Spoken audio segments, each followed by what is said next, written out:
is this brief mortal life, if not the pursuit of legacy? Hello, movie punditry, and welcome back to Westeros. This is Mike, and we are here with another episode of Green and Black. Mr. Justin, how are you, sir? I'm feeling kind of chilly, Mike. I know we have a heat wave coming up over the next few days, but here in the restaurants, winter is coming. It's coming. It's coming at some point. Absolutely. And hey, Yeah, I mean, how good was it to? How cool was it to see the Wall and Castle Black and Winterfell? I thought it was amazing for me, especially as a super diehard Game of Thrones fan. Just for them just to come, just start it off, second season, like just straight off in back in Winterfell. It felt like I was coming home. Like, you're from college and you're just home, just that warm, nice feeling. So it was great to be back in Winterfell and just to see House Stark in action. Hoping to see a whole lot more from them in the next couple episodes throughout the season. It was just a great feeling, man.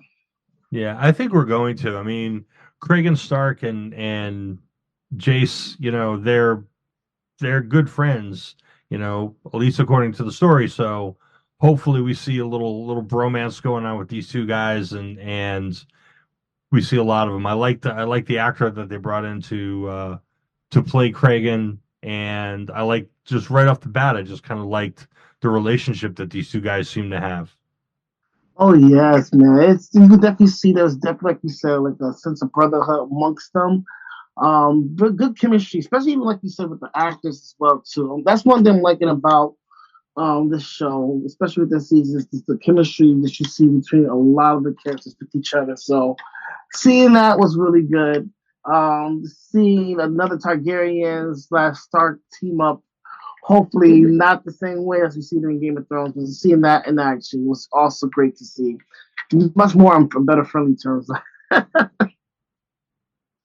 Yeah, and it's I think it's interesting to see that the the Targaryens don't really understand why the wall is there, Mm-hmm. and what it's there to defend against. Yes, I love it too, and I like the how they're just throwing subtle drops, of the beyond the wall type of threat. Right now everybody's really focusing, obviously, between the dance between the dragons. It's a civil war, but just for them just to even like before like Game of Thrones time, there's still that threat that of the not the White Walkers and whatnot. So I'm loving to seeing that to sprinkle little things here and there because that played a big major role, in our Game of Thrones journey. So you see that in the House of Dragon, even with the prophecy, the Princess Promise with Jon Snow, to see all that stuff come through, I'm loving it. Yeah, and so we got, and we also wound up getting a lot of, and I was surprised, but we got a lot of uh Aegon, and I got to tell you, I like him a lot better this season than I did last season. Like, you know what? Yeah, first of all, shout out to the actor that's playing Aegon. I think he's much, much better. I feel like they kind of I want to say humanized, they kind of made him like more human like, if that makes sense. Not saying like he was not human, like he was a douchebag season one. He's still a douchebag in season two, especially how he treats his sister wife, Helena. But I kind of in agreement with you too. I think I'm enjoying him. But I'm a person that loves to hate on people, so I'm definitely hating on him. But I'm loving the hate that I have on him. I still think he's a brat. I still think that he's sitting on a throne of lies. That he's not the rightful king in my book. Team Black, y'all. Team Black right here. Rhaenyra's got to take care of business, hopefully. But I am enjoying the performance of the actor of Aegon right now, and I think it's gonna get so much better.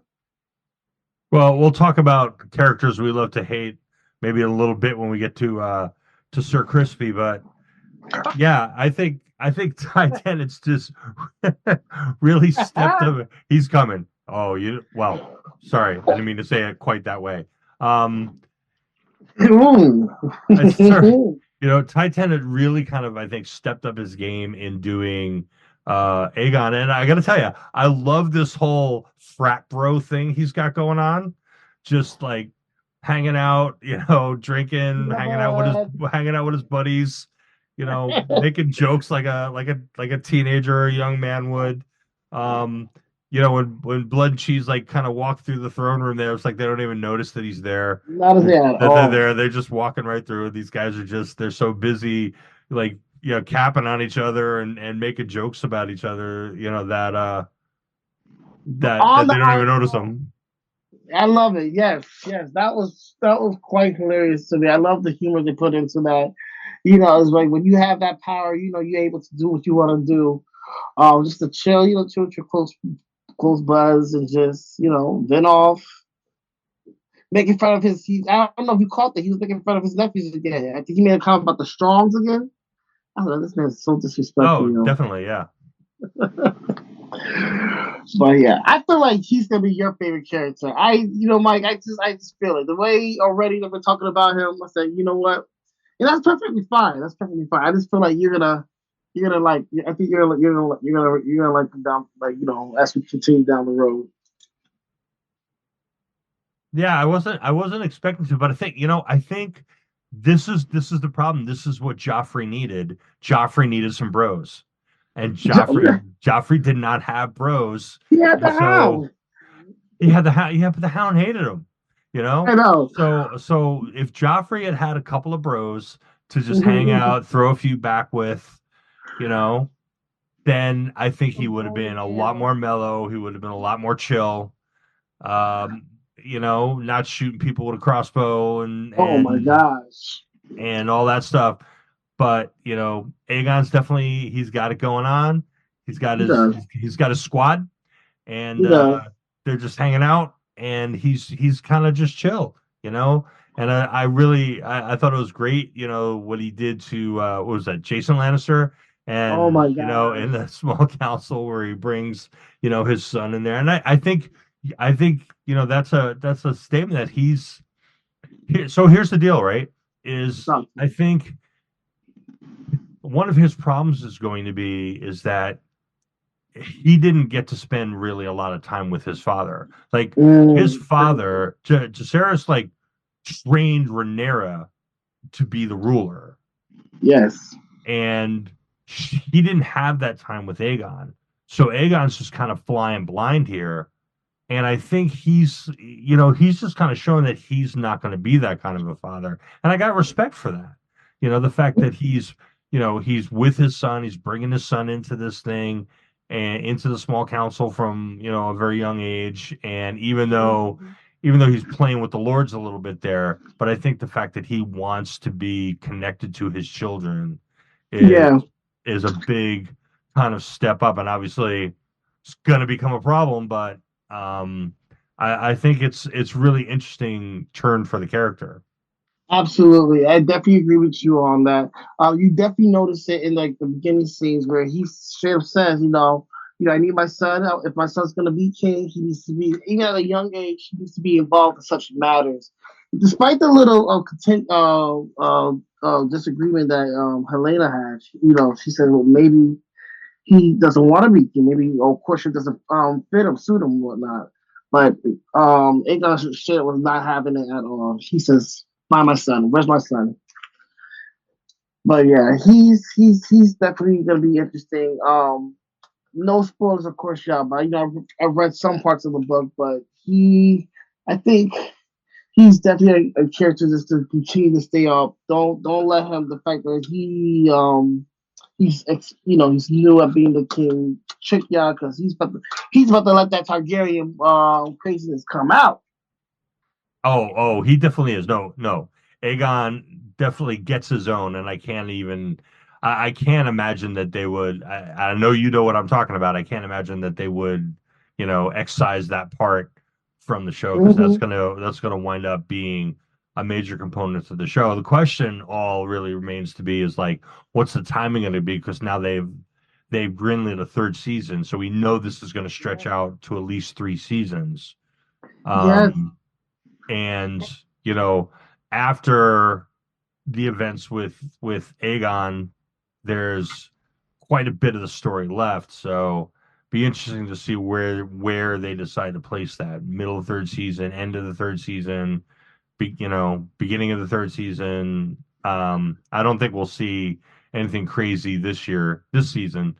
There's still a Oh lot going man. on. And already they seem to be moving some stuff around a little bit. Um, Mm.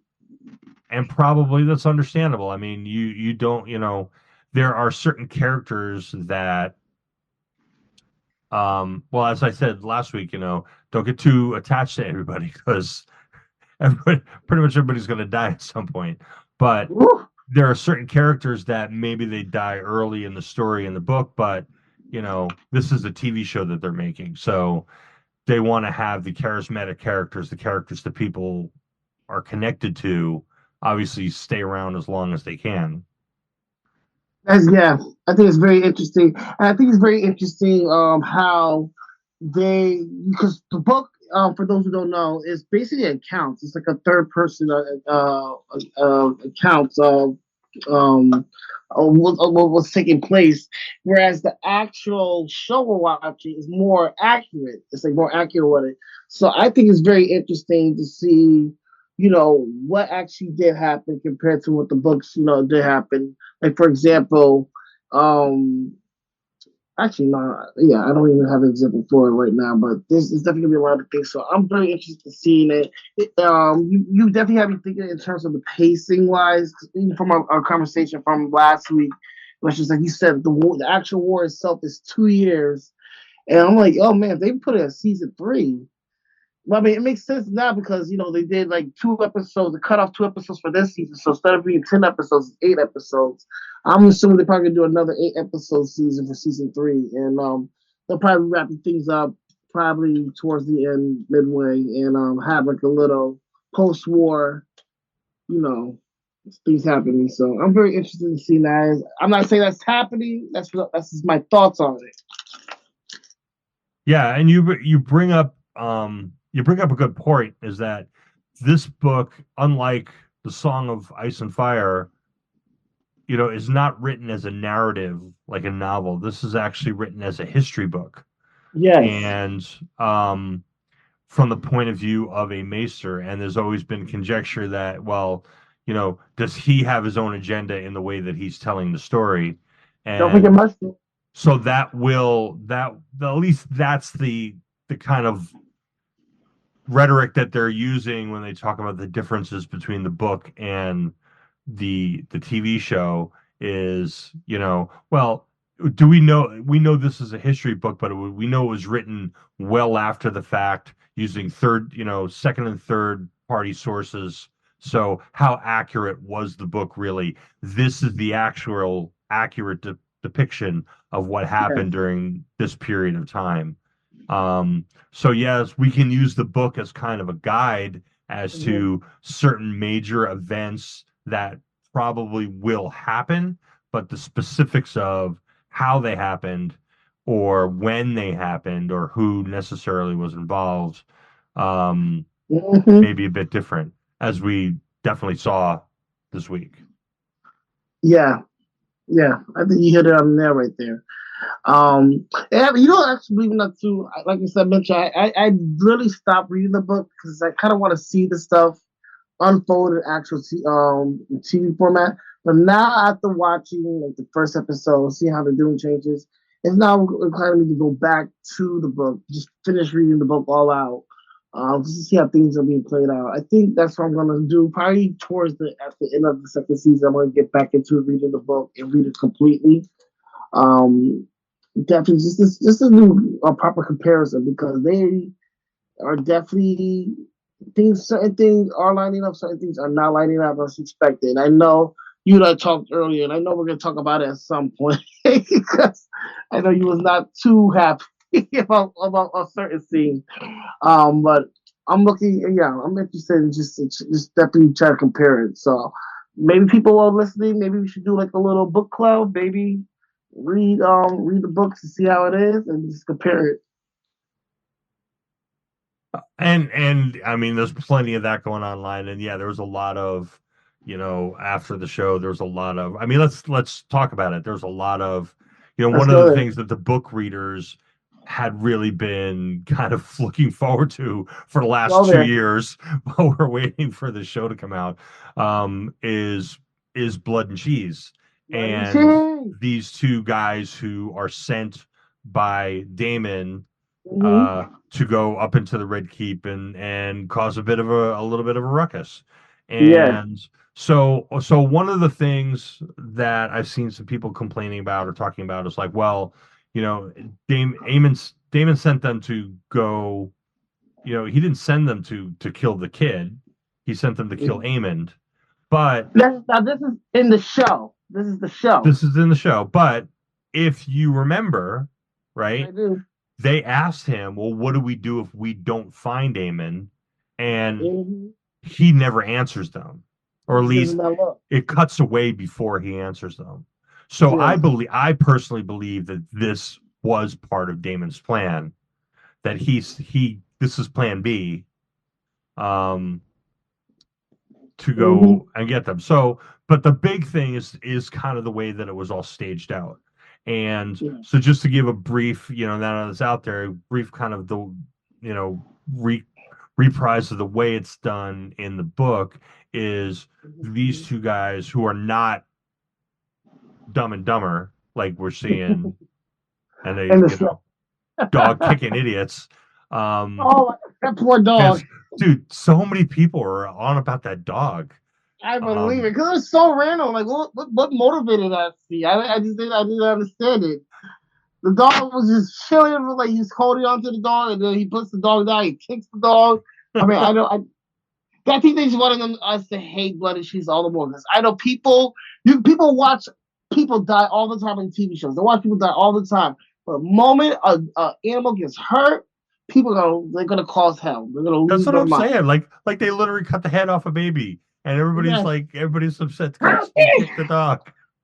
They probably thought that was worse than the actual scene itself. I find that very funny.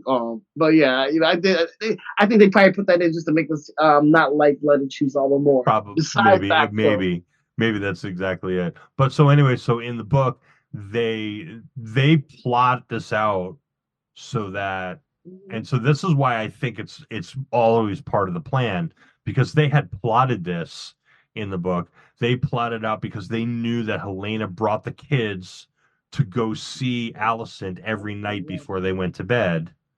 And in the book, there's 3 of them.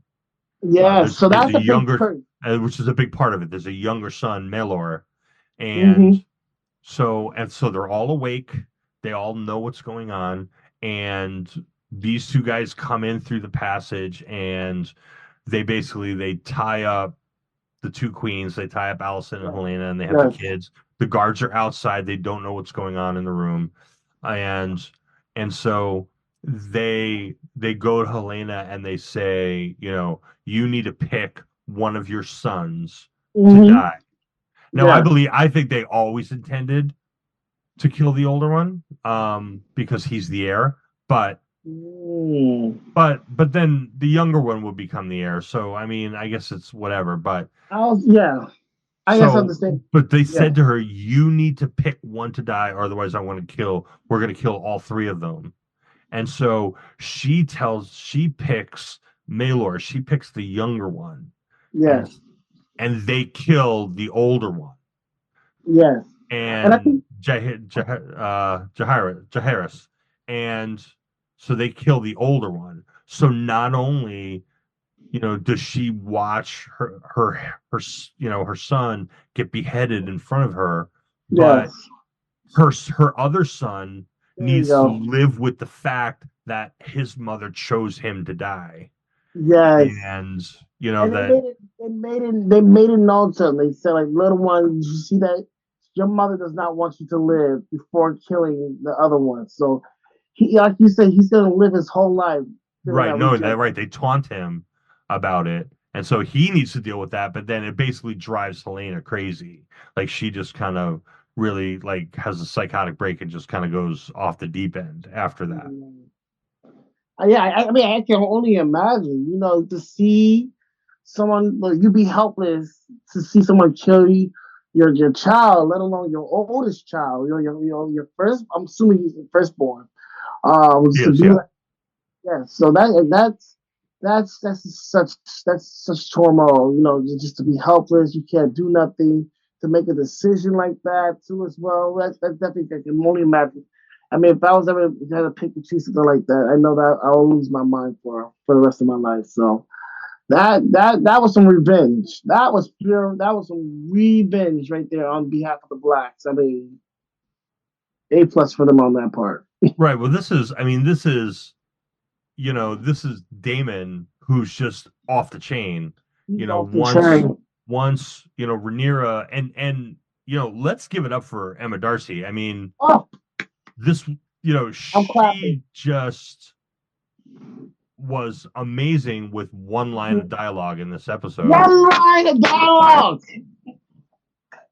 She said, "Bring me." She said, "Bring me all I want. Bring me Aemon Targaryen."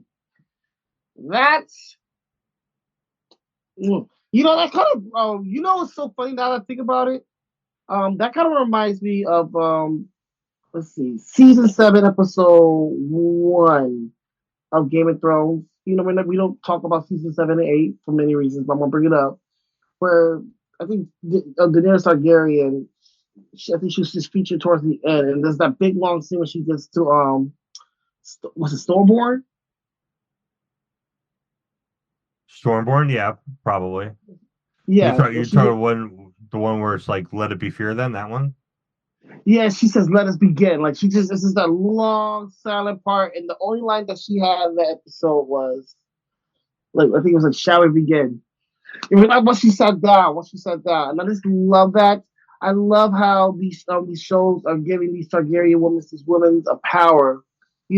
Those type of moments. Like even though they don't have to say much, but what they say is pure and power. So bringing it back to Rhaenyra, that to me that just spoke so much volumes because she was truly at a loss. She was truly at such a anguish, and when she said that, it was such a um, powerful intimate moment for me. It was because you could definitely sympathize with her and whatnot. Like she wanted full revenge on the one who took her son, who took her child away. Let alone that was her brother, but she wanted that revenge. Right. And then once she says that, Damon is like, okay, gloves are off, man. We're going, and he may have gone a little overboard, but just he's just been itching to just He's ready. be set loose. And he put on his murder hoodie and It it's is. time to go. When No, Damon puts the hood up, people are it's dying. people are dying. This knowing the next few scenes, something's about to go down. I was so glad to see that hoodie come back for the second season. By the way, it made a nice Oh cameo. snap! Something's going That took a down. pop. Let's go. I'm ready for it. I sat up when I saw that happening. I was, oh man. And can we please talk about? I know you and I have been talking about it throughout early in the week. You put up a hilarious meme, by the way. That's one of the things, by the way, I love about House of Dragon season. It's the funniest, the fun memes that we're going to be getting for the next 2 months. So I love it. But one of the scenes is when he sees Rhaenys when Rhaenys comes back, and he was basically trying to command her to go with him to handle business with Aemon and Vhagar, Yeah, and and she she's like, "Would that you were king."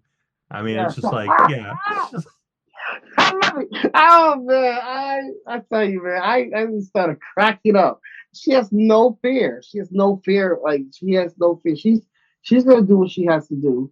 Um, yeah. and I'm supposed. She's got no time for Damon. I mean, she knows what he is, and she knows, what he's not, and what he's not is the king. And Yeah, so, she's not gonna mess around with him. She, like she said, she's just been out, patrolling. She's got House she. Valerian has got their own problems. They've They got sure all do. this stuff going on in the Stepstones and in the Gullet, and she's basically the only one holding it together. And because Corlys is down for the count, and gimping around on the docks, and Just she's being gotta honest. she's gotta be the one holding it together, and she's not gonna go off with Damon on one of his little quests. And mind you, she might feel some. No, she might. She knows she feels some type of way against David because one, he was married to her daughter, and I feel like how he handled her death, in the aftermath, she probably was not cool about it. And two, she's stuck. She definitely believes him to be a suspect for killing, quote unquote, killing her son Lador. We know what happened in the show. He goes off, but it looks like he probably has something to deal with his quote unquote murder and whatnot. So it's an interesting dynamic they have. But despite the fact of that, for her to still be loyal to I won't say Damon, but just for Team Black, much props. But Mike, I do have to say, I'm breaking a big Game of Thrones rules. I like you. I'm falling in love with Rainey's. Really, I love. She says to me, she's a steam stealer. I love her. So I'm hoping the best for her. I'm hoping the best. So we'll just see the best. But that's my girl right now. Okay, well that's a we'll see where she sits in the Deadpool, and Oh man, I said it. Okay, yes. I hope. Maybe who knows? But you know what's it's interesting too? I'm jumping all over the place. So hopefully, but I want to go back real quick in regards to the changes that they did in the show because I heard someone mention this and I thought it was very interesting. Like in the part that where when the moment of blood and cheese, was Maylor, but the fact in the show Maylor's not he's not in the show so far. So he's been excluded from the show. up at That so far up to this point, yeah. to the point where for what's important, he was definitely not in that room where that infinite scene No, happened. he's not a character. He has not been born yet, Okay, as he has far not as been the born. timeline of the show goes. Okay, so right now, as far as the show, because like you said, it could be a possibility, but let's just say that that makes it very interesting because you mentioned it earlier that he will probably be the next heir. Um, Considering the death of his older brother, he will be the next one to be an heir. But because he does not exist at the moment, the person technically, if it's going by Team Green rules, to be an heir will be Aemon himself. Correct. Right, because they would skip over Jahara Mm-hmm. because it wouldn't be a She's woman. a woman. And Yeah. yeah, so it would probably go to Aemon at this point Who wants until it? until Until they Aegon have a has another child. which will probably potentially be Maylor if the show sees it fit. I would imagine there would be pressure on Aegon at this point, like there was on his father, to have a male heir. So But what's also interesting as well. I'm now jumping really over. They showed last season when they were looking. I think it was episode 9 of season 1. When they were in the fighting pits, one of the Aegon's other children, illegitimate children. So what right, but obviously that person would not have any claim to the throne. that's interesting because now I'm jumping back into Game of Thrones. What about the Baratheon? I forgot his name. Um, the one that was messing around with Arya. Gendry? Gendry, yeah.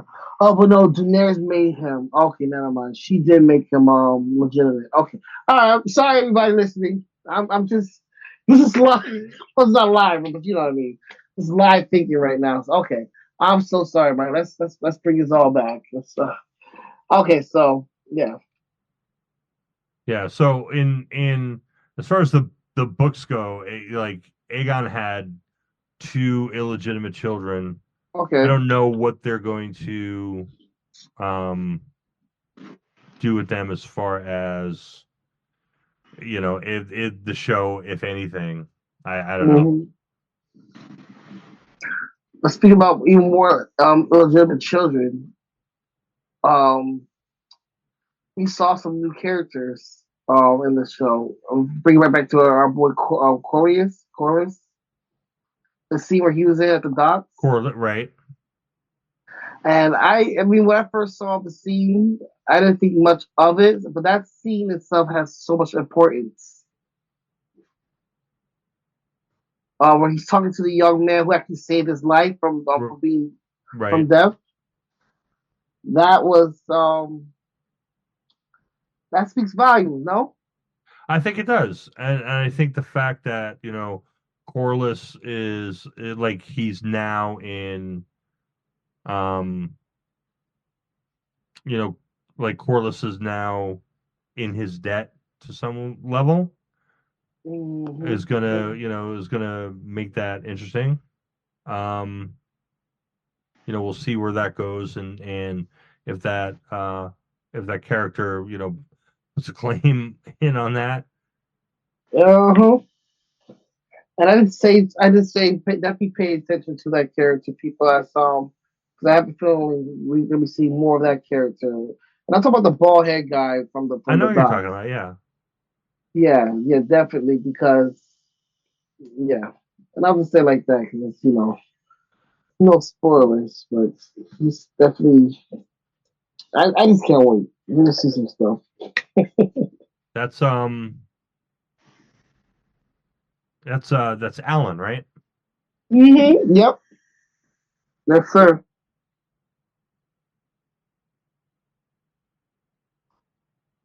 Yeah, so Alan was in the book. Alan was supposedly maybe one hmm of Leonor's illegitimates. Is that where you were leading with that? Yeah. Oh my gosh. Yeah, he was. But you know what I was thinking though? I think they're gonna probably recon. Yeah, they're gonna change it up a little bit because Lenor looks like he's like their age. You know what I mean? Like they grew up at the same time. So Yeah, I'm thinking, he does seem a little old. yeah.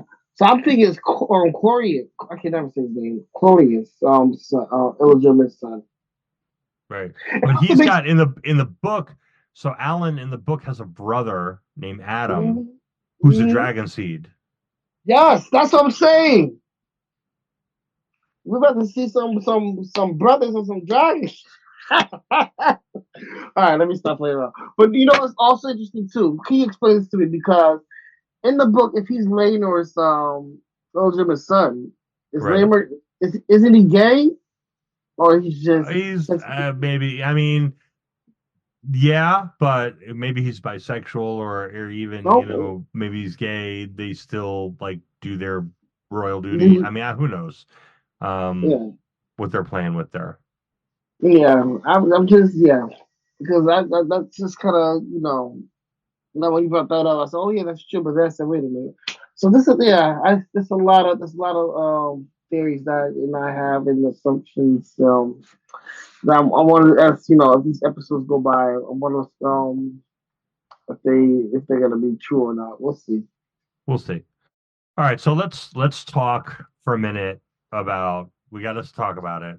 Let's talk about Okay. Allison and Sir Crispy. Oh my gosh! You know what? I know. I knew you was gonna bring this up. I mean, what is with these two? These two have some nerve.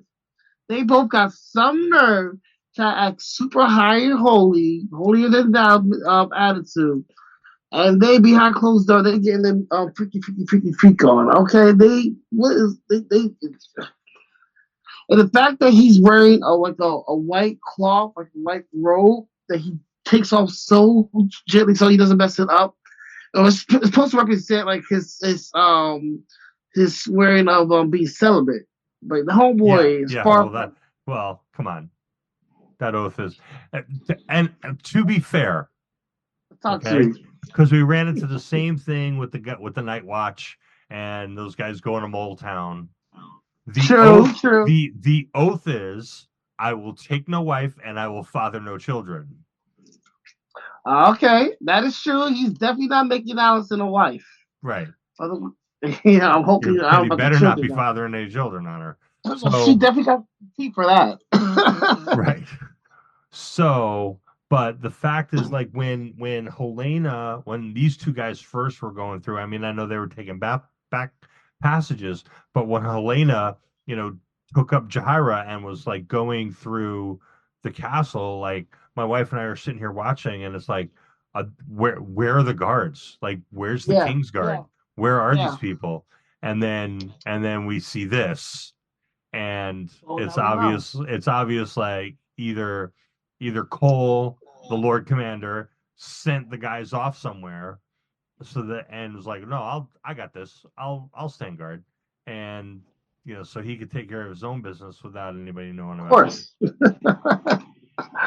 It was just so it just for that just to happen, it blows my mind, man. It was really blows my mind. But And I'd like to see how he's gonna get around that. I mean, I don't believe that Aegon is going to be reasonable about this. no, yeah. So I'd like to see how this is gonna wind up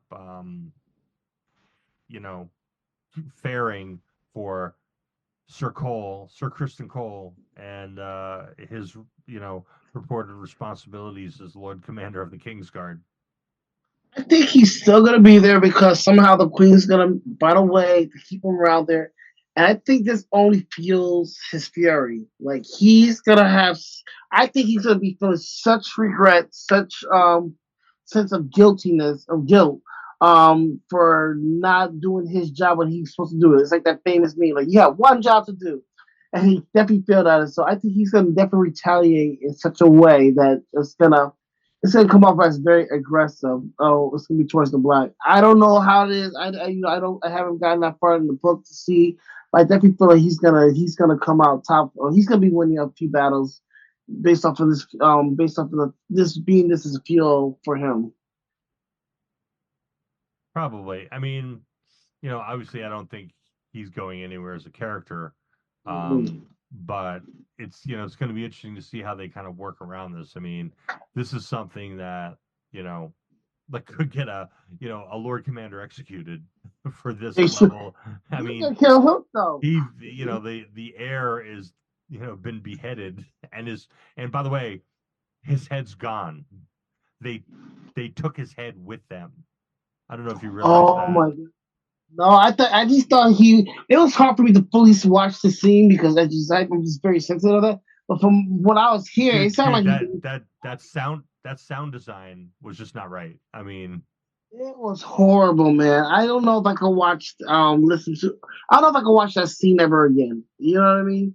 It's just like one and done. I barely watched it then, but I definitely heard that, and that was very. Yeah, it was very traumatic. Yeah. Plus, they kicked the dog, so I can't plus watch they it as kicked the well dog. too. They kicked the dog So and they stole the kid's head. they stole a kid's head. I just, oh man. Yeah, because they bring that head back to Damon.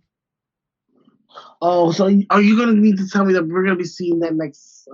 There's a possibility we might be seeing a scene like that next episode. I mean, the show likes to go for shock value. I don't know that they're going to go to that level This is a because that would kid, be that would be that would be pretty savage.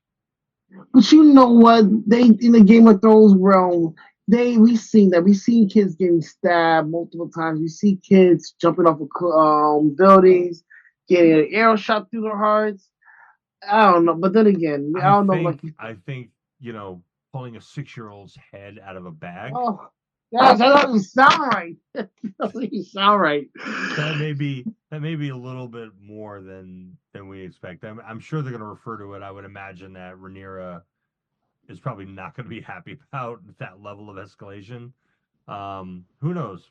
Maybe she would, but I mean, she was very, very hell bent on that she wanted Aemond, and So I think it still hasn't changed. no, I think and the so. fact that a child was murdered in her name, she may wind up having a problem with that. That's interesting. 'Cause I would never have thought that. Prior to like reading and pricing the event, I thought she was well aware of this event. She was well aware that this is happening. But it makes sense because I feel like they really want us to really, justify Renera and just have compassion on her and also even with Allison to some degree as well too. So her both of them being unaware of each other's passing, seeing Allison light a candle for the series, just just have some compassion for them. It's interesting, but I still call BS with Allison though. I think you know it's whatever because Otto, her father even said it too, like you need to kill Rhaenyra and everybody involved. Everyone that is related to Rhaenyra, on that side, her heirs, kill them because it's gonna get crazy. She's gonna come for you and your children. And that's kind of what we're seeing right now already. Well, I mean, Damon knows that. Oh yeah, The thing is Otto's not wrong. he's not. In the way that the game is played, they would have to put Helena's children to the sword. They would have to put, that whole side, eliminate the possibility of any heir. And Damon knows that. Rhaenyra, they're playing Rhaenyra as a more sympathetic character, so she is, she's probably not going to be very thrilled with the murder of a child. But Mm-hmm. on the other hand, this is a war and they need to play this game. So it'll be interesting to see how they decide to play this out and what they wind up doing with with Damon. And obviously he's going to need to wind up in Harrenhal at some point. Obviously he's going to need to but they're also going to need to do, the dragon seeding. So it's going to be interesting to see what they wind up doing with him over the Mike, next episode or two. and I don't know, but I know But you mentioned Harrenhal, and you mentioned Damon with Harrenhal. Aemon is obsessed with Harrenhal as well because they showed it when Blood and Cheese went to his chambers. He has a whole map of Harrenhal, and I know he wants to conquer that. So just hearing this, my speculation right now is that Aemon and Daemon are meant to battle each other. They're meant because they're too much alike. Even like they're too much alike down to even like the names. And Harrenhal's the perfect setting for it. That's what I'm thinking here. I'm wondering, is there any is there any type of truth to this? You don't have to tell me fully, but just am I flowing in the right direction? You're definitely flying in the right direction. Oh, I'm not, and so yes, these two are going to wind up in a conflict with each other. And it's you may hear about it, maybe you've heard about it. It's called the Battle over God's Eye, and it is one of the defining kind of moments of the story. Um, I don't know when they're going to do it. I don't know when it's you know because one of the thing is at least one of these guys has got to lose probably. mm-hmm. And how early do the showrunners really want to take these two guys out of the show? Because don't forget they're making a TV show, and these are two of the most compelling characters in the show. They are very yes. They make the show worth watching. These two because they are getting things done, and they're both. I love the fact that the parallels between them. They're both second sons. They're both willing to do anything towards their respective king slash queen. They're very loyal. Like you see, which was very interesting. Like I saw like a big switch between the relationship between Aegon and Aemon. Like it seemed like they were like for me, season one, they were kind of a little bit not at odds with a little bit at odds with each other. You know what I mean? But now season two, he's busting into the council meetings because at Aemon's request. Aemon's even saying that Aegon even saying that Aemon is willing to do anything for him, which I do believe that. And then on the other side, David's doing things for Rhaenyra. So it's very interesting how these two are very similar in this aspect. Absolutely. I And mean, Aemon and Damon are basically they're mirror images of each other. two sides of the same two And coins. you pointed out a lot of the similarities. They're both second sons. They both were presumptive They both heirs want who were superseded by their brother's children, and they're both now trying to find, like we talked about last week, like Otto, who had to make his own power. These two have to make their own power because it's not going Yeah, to be handed to them, and it's going to be absolutely. all based on their relationships and the things that they do. So they're both in that very same situation. They're both, kind of hot-headed, Very much. impulsive. They both, Absolutely. they both kind of act first and then, ready, fire, aim. And they both also are riding the largest dragons on their respective sides, largest, most Oh, yeah. experienced dragons. Obviously, Aemon has Vagar, who is Yeah, the oldest that's and a threat. largest The bit. dragon at Yeah. all. But, that's not to say that you should ever turn your back on Syraxis, because, the Red Worm is a very experienced battle dragon, and, she will do whatever it takes to win the battle. So, um, you know, it's a thing that's gonna, I'll spoil it. It's a thing that's gonna happen, but when and where, how, and what the circumstances of it are gonna be, and what the outcome is gonna be, even I can't even really predict. Say, I can't predict. I can't. I'm just waiting in expectation for it. It's gonna be amazing. Oh, it definitely will be. I mean, these are two really great characters. But I mean, let's also put it give it up for, Rhaenyra and Jace in that scene in the throne room in Dragonstone, where he comes I to see cried. where he comes to see his mother. I mean, that's probably the best scene in the episode, is, both of them trying to hold it together, her Yeah, without saying anything, Rhaenyra without saying anything, and Jace trying to be the dutiful son and make a report to his queen, yeah. knowing the grief that they're both feeling. It was just really a very moving scene, and so well Very done and moving. so well acted by, they did a fantastic job. Anytime something can make me move emotionally, or have me get me really excited or bring me to tears, that to me is definitely a successful scene with it. And I think, like you said, they did it. They did their job. They understood the assignment. They brought me to tears for that. I have some of my friends hitting me up who also watched the show, and they said, "Man, I cried at that scene," and I don't blame them at all, man. That was such a very vulnerable, intimate moment for us to be in that room with those two, who knew who Sarah's, in that capacity as his brother and his mother, and just to see them those first few moments of acknowledging that they lost someone like that was beyond touching, and it really, yeah, I'm getting a little bit emotional just thinking about it again. It was powerful. Overall, overall, man, and I like what the when he said to him, David replied to David saying like she couldn't believe or she couldn't properly grieve until she saw the actual remains of her daughter Elena, and that was the same thing with Rhaenyra. Rhaenyra could not she could not properly function, properly grieve until she found something of Lucerys. So when she found that wing of his dragon, and she broke down like And the that, cloak, yeah, his cloak. his cloak.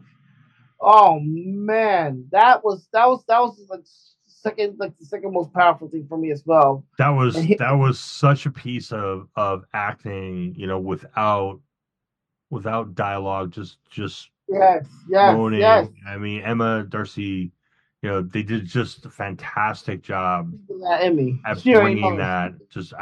that, and you really feel the grief, that and the anger and the rage. And there's a lot of, like you were mentioning about the memes. There's a lot of memes about people just like, you know, re- ready to go, ready to support Rhaenyra and her I'm war ready. crimes.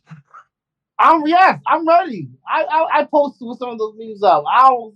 She could do no wrong in my eyes, Mike. She after what she's been through, what she experienced, she could burn all of Earth, and I'll defend her. I'll be her defense lawyer. It's like this woman did no wrong. I'm a stick beside her. So what do you think? What do you think's coming up? What do you think we got? I mean, I watched that trailer. One of the things that Oh, really stood out to me was there was just a half a second of Otto with a look on his face, no, he and always has a look. I think Otto's in between that conversation that Eamon had with Aegon about Otto and about how he was your father's hand, you know, and Oh yes, I do remember that. remember that Yes, he I came in and remember that. he's like Otto was your father's hand, And that's their and grandfather. He's the same. That's the funny. right. So, oh yeah, your grandfather. So it's like, you need to make your own choices and something that's going to benefit you. So I would imagine Otto's due for. I don't know. I don't know if that trailer was specifically for episode 2, but I think Otto is due for fall sooner rather than later. I'll be a little bit disappointed. I agree with you. The way they're setting things up, it seems like he's about to be out of it, or some betrayal coming up along with him. But I'll be like that because he is another person that I love to hate. Like I despise Otto Hightower so much, but I do enjoy him on there because he does things that makes me despise him, makes me want to root against the Green so much more. So him being taken out so early, I mean, it'd be like the equivalent of Joffrey being taken out like season 1. You know what I mean? Like, oh my gosh, at the end of season 1, Joffrey's taken out. He's not taken out season 1, but I want this thing to marinate. I want him to be along at least for a few more episodes. Not that could be. So that's my hope. Um, but yeah. Um. Well, it doesn't. I mean, they're not going to kill him, but I think Oh. he may No, a no, little no. fall from power, a little kind of reevaluation of his influence on the crown is in order, and I think it might be coming. That's gonna be interesting. I wonder where he's gonna be standing. He's gonna, yeah. And well, I wonder how it's gonna affect his relationship with Allison. Because Allison doesn't really have much. She doesn't have power as well. Like she in her conversation with Otto, she said, "Were you making plans, without me knowing? Like, what's going on?" I don't. She definitely doesn't even have no power over Aegon now. The Aegon's king. So I think the only thing she has is that she has what's his name? Kristen Cole as who sworn to her. And we didn't talk about this too, but she also has Laris, Yeah, Laris Strong. she definitely has Laris and Laris. So here's another twist, right? Go there, go Is there. Laris had said to her, like, apparently Laris is like managing her household now, and Sure so was. he's like, I've made changes to your staff and your guards and blah blah blah Yeah. blah. So maybe Laris is responsible for the fact that there were no guards. You know, You know what? That could happen because he definitely knows about Allison and Sir Kristen. And guys, it's very obvious that Laris has a fascination. He's grown accustomed to Queen Allison's face, if you want to say, or her feet. Just say. So for him to have competition and Sir Kristen, he's very sneaky. So that's an interesting. I never thought of that till now. Like he could be responsible, but then he would have been aware of blood and cheese though. So true, but what better way to engineer the downfall of Christian Cole and then something happening to somebody in the royal family? oh, You that's know, that's yeah. Get him out. Really get him out the picture. get him out of the That's, picture. yeah, I can see that. And you know what? I can really see right now Larry Strong really be he's like a little figure to me. He's very dangerous. And I feel like the fact that we're not pointing that out as much as we should. I feel like it's on people's radar, but I feel like it should be even deeper on people's radar of how dangerous and cunning he is. For the fact that he took care of all the people that opposed Team Green like that, like who does he know? How's he making it happen? And the fact it was really interesting. I watched on I want to say was it, the YouTube channel New Rock Stars on their recap. They made Uh-huh. mention that after that scene where he basically addresses Allison about her relationship with Kristen and all that jazz. The next scene you see her in the tub, and she's like she's very like high anxiety, very tense, very anxious, and she kicks everybody out because I think she's nervous that he might retaliate, like as we were talking about, and that the people watching her might have poisoned her in some way. So she took it upon herself to wash her own, to bathe her own stuff like that. So she's having that story shows that she's having some trust issues with Laris already. Already, first episode of the second season. Yeah, and did you notice did you notice the new opening credits? I watched it once. But yes, I know you were talking about. Yes, talk to me about that. I Yeah, so didn't. I got a question from one of the listeners about it, Okay, and yes. to kind of explain what's going on with it. So what this is basically since they're telling a new story now starting in season two. I believe you. Season one was like the prologue. It was basically setting Absolutely. up the chessboard, getting people to know all the characters and everything like that. Yes, yes, So we yes. saw that opening um through the kind of eyes of the Targaryens in Jaehaerys's model of Old Valeria. This is a tapestry, and what a tapestry is it's a it's almost like a rug. Right. It's like an embroidery, and this one is telling the story of the Dance of Dragons, and it's based on this tapestry called the Bayeux tapestry, which Okay. is in France, and it tells the story of the Norman conquest, and it's 900 years old. It's Of course. it's like 250 feet long. It has 58 different scenes on it, and it goes through and tells the story from the early invasion of England by the Normans to the Battle of Hastings. And so this tapestry that they have in this thing is going to start to tell us the story of the Dance of Dragons. And Interest. so it starts in Valeria and different things in the Targaryen family history. So if you look at it again and you watch it, I watched it a couple of times.